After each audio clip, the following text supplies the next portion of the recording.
Welcome to another tutorial, and this one is for the Architect's Melody. This is after I got the Vault Keeper's Melody, but you don't need it in order to get the Architect's Melody. But I heavily recommend it. So you can check out the video on the Vault Keeper's Melody in the description. Now, on to the main part. In order to get the Architect's Melody, you are going to need to find the claw line. A quick little tutorial on that is to go through the underworks like so. So do that real quick, and then come back. Now, after you've obtained the claw line, you can head back to where you defeated the cogwork dancers. Go downwards from here and go through the platforming section in order to get to the other side of where you started. Follow the hornet shown on screen. Pause if needed.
Quick tip, make sure to raise this gate for easy return to this side of the lower cogwork core.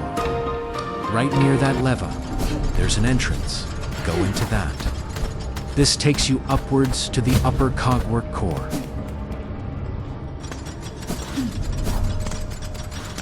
While up here, make sure you hit this lever as well. That way you can come back here from the cogwork dancers room. Now, continuing up through the upper cogwork core section, follow Hornet.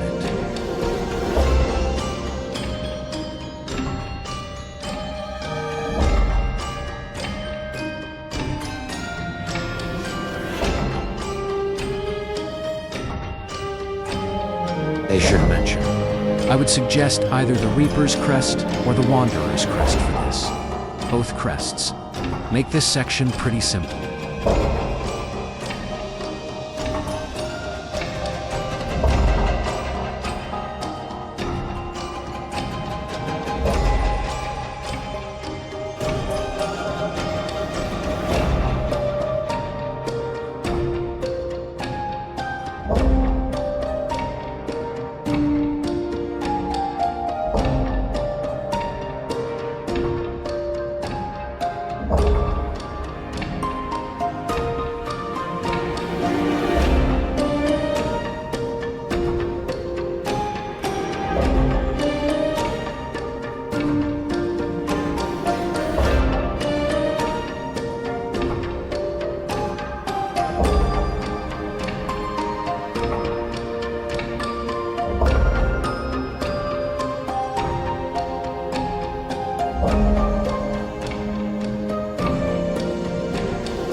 Now here comes the tricky part.